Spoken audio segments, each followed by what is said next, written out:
You're listening to the Yes, I'm Still Sober podcast with John Rabin. All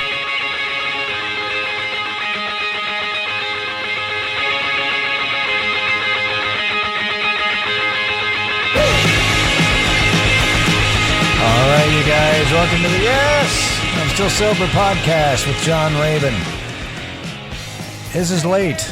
I know it's late. It's episode 75 and recorded on November 28th instead of the 27th. I should have posted this yesterday. But some things went down this week. So I needed to. I just got back into town and I'm doing a rush job on this. And some of you may be wondering, don't you do a rush job on all of your podcasts? Yes, but that's not the point. The point is I'm really doing a rush job on this just so that you can get this out so that my loyal listeners, my dozens of fans can understand why their Rabin fix was a day later. I know none of you are asking this, but bear with me. Pretend this is my ego on the line. You guys have been wondering, so I'm answering what's going on. So yeah, I've been out of town for the past 4 days. So unexpected. And because I was going to go to my dad and his wife, some would say stepmom, but she's 10 years older than me. And they got together when I was an adult. So let's just say my dad's wife. Anyway, Dad and Cindy. That's fine. I'm going to go with over there for Thanksgiving.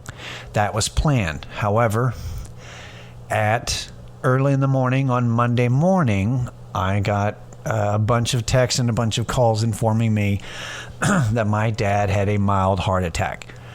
And so, he's fine, by the way. I threw in, the mild really kind of goes, oh shit, oh mild, okay, good. They did like the 2 stents in his arm or in the left. Look, they said a bunch of shit, and I remembered it at the time, but anyway, it turns out it was like partial blockage, and then full blockage on one, partial on the other. They did some stents. They got it right away. He only stayed in the hospital. He stayed in ICU for 1 day, and they released him. They didn't even put him into another room for observation. They took him to he was at the hospital in New Braunfels. And I don't know if you've ever been to New Braunfels, but New Braunfels, Texas. But that place is white. Anyway, we were in New Braunfels, and and so I basically got my cousin, who I haven't seen in years. That's the thing, is that my aunt and my cousin, my dad's only sister and her only daughter. So my only aunt and my only cousin on my dad's side, who I haven't seen in years, we're totally fine with each other, but I just haven't seen them. My cousin came and picked me up, so I got to visit with them. Of course, it only took a heart attack to get the whole family together again. But they picked me up, and so I was gone from Monday to Thursday. I just got back tonight because I went ahead and stayed. And I told Dad that I was very thankful that he decided to have a heart attack when I had 4 days off. It was very convenient for me, and that's always been my dad. He's always looked out for me. But he's doing all right. The hardest part of the whole ordeal is making him not do things, because he keeps wanting to get up and do stuff. He's got his to-do list. He's like, well, I guess I'll put off, mending the fence for a couple of days. Yeah, you're going to put that off. Get your 22-year-old son that lives 15 minutes away. Get my little brother to do it. Don't mend the fence. I got to destroy a tree, a shrub that he was going to do. He's like, yeah, I needed to get to that in the next couple of days. I'll kill the bush now. Like I will destroy that shrub. And there's this, which is great because I get to play with his power tools. He's got this huge, like treat, like hedger, like a dual handle, like big. Oh man, it was great. It might as well have been a chainsaw. I got to do. He's keep wanting to. Oh, the doctor didn't say anything about driving a car. Yeah, you're not supposed to drive a car for a few days. So that's going to be the hardest part for him, is doing nothing. So my father is not someone who does nothing. That was the thing. This happened on Sunday night, Monday morning. 2 days prior, because he still coaches. He still, he retired, but then he retired from head coaching. So, okay, this is my dad's idea of retirement. The first time he retired, he quit doing public school. He quit coaching and teaching in a public school. So he retired and then got a job at a private school where he's coaching 6-man football instead of the regular 11-man football. So then he starts. Then he retired from teaching, but now he's just a head coach and he just coaches football, and that's all he does. So he did that for years and years. Then finally, he retires from being a head coach. That lasts for about 6 months. And then he decides to go back, and now he's the defense coordinator for the same team. He's just not the head coach. But it's smart because he doesn't have to deal with the parents.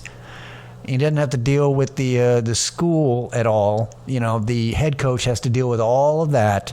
And he just coaches defense. Plus, it's 6-man football, and people score all the time anyway. So it's like, you only have to be, all right. But they just won state for the 4th time on Friday. I don't know if that's related to the stress or whatever. I think it's just the fact that my dad's in his early 70s, and it's just been building up over time. I mean, he's in good health, but it's genetic. It's in our family, so it just kind of happens. And since it's genetic, though, even my middle brother, my younger brother, not the youngest brother, but the younger brother is about 4 years younger than me,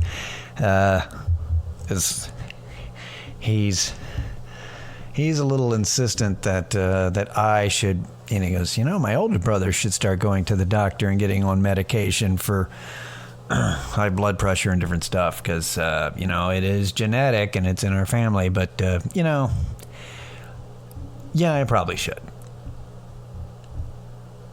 That's all I said. Yeah, I probably should, and I left it at that. Kind of dealing with something in my throat. That's why I keep making that noise. Keep clearing out my throat. My apologies, everyone. But I almost didn't stay for Thanksgiving, because my whole thing is that I get kind of I'm a homebody. I get really antsy. I get really antsy when I'm not at home.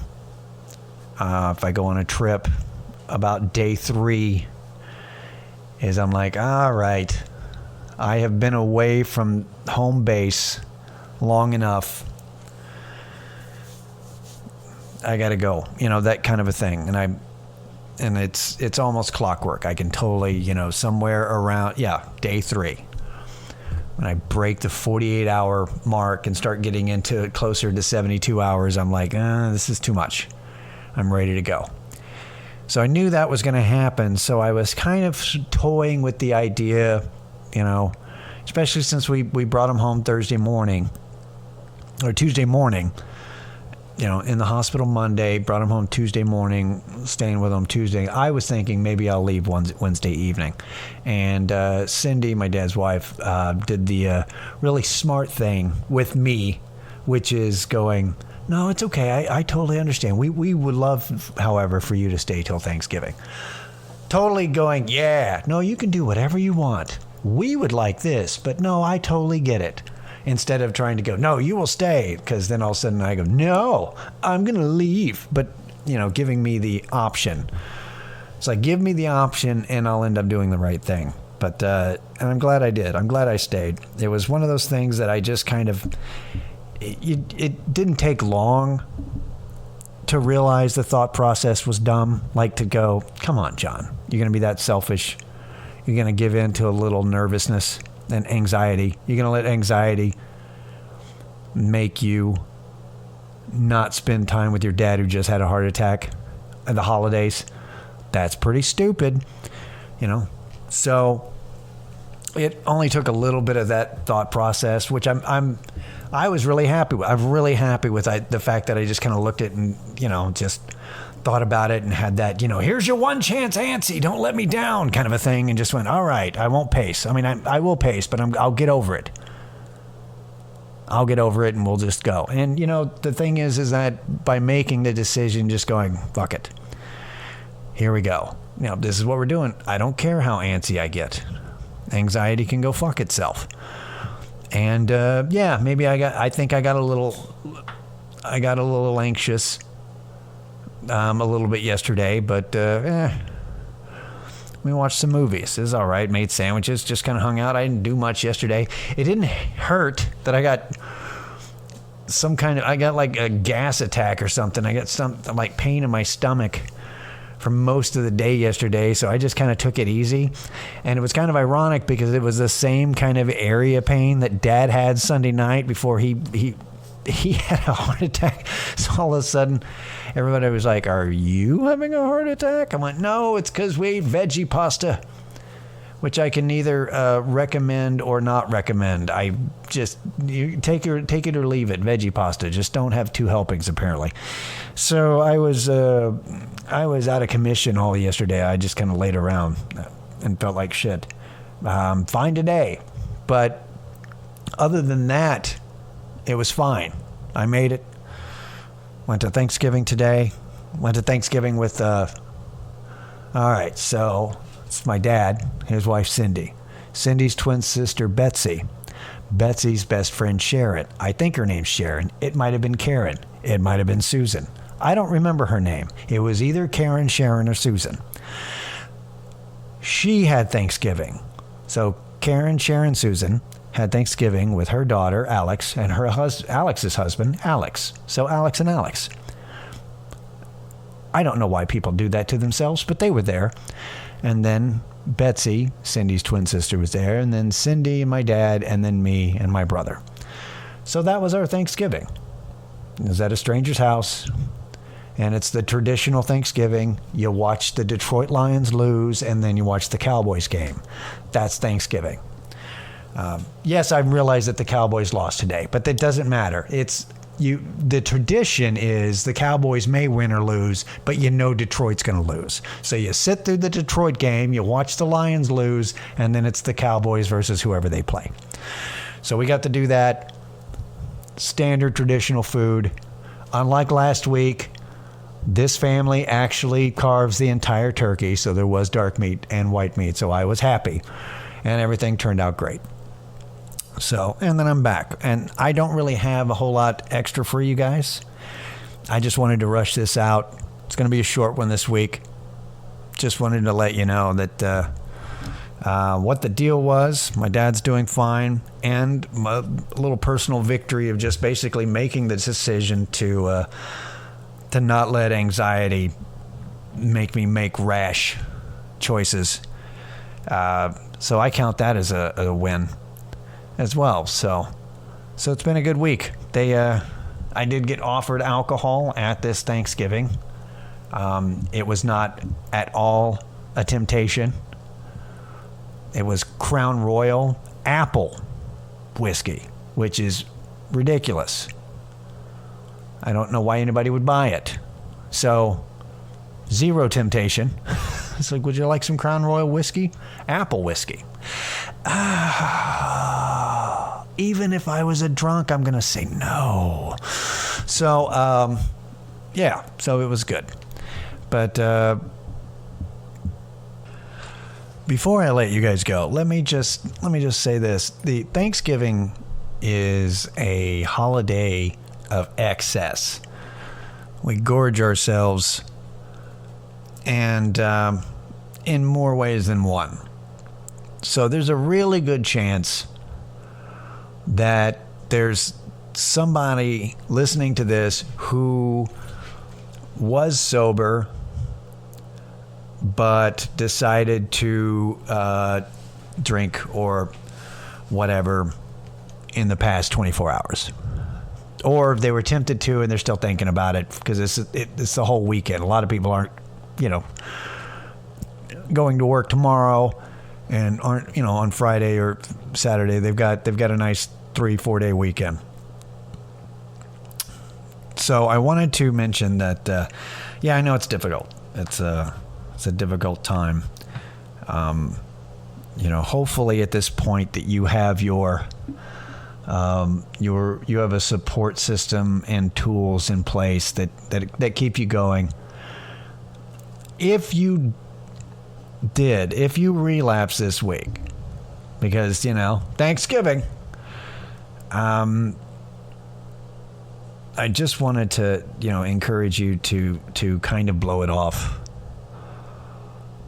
to not let it just shake you. It's one of the reasons that I don't ascribe to the, counting the numbers kind of a thing, to where, if you ruin a big streak, all of a sudden it feels you're like even more disappointed in yourself, and you're just, it's like, and you start really shitting on yourself, and just kind of just, the guilt, obviously the guilt makes the relapse not as fun. That's one of the benefits. But the idea is, okay, you feel bad, whatever. It's time to go back to doing what you were doing already. If you don't beat yourself up as much, it's really easy just to get right back on the horse, the metaphorical horse or literal horse, depending on what part of the world you live. Just get back to doing what you're doing. All right. It doesn't mean, the relapse doesn't mean that what you were doing wasn't working. All right. It worked for a while. So it's a state of mind. Get right back to doing what you're doing. Don't discourage. You're still alive. You're still breathing. Keep moving forward. One day at a time, and all that cliche bullshit that just so happens to be annoyingly true. So, anyway, watch out for yourselves this weekend. Stay sober if you're sober. If you're not sober, stay sane. This has been Yes, I'm Still Sober. We will see you next week with the full half-hour podcast. I'm John Rabin. Later.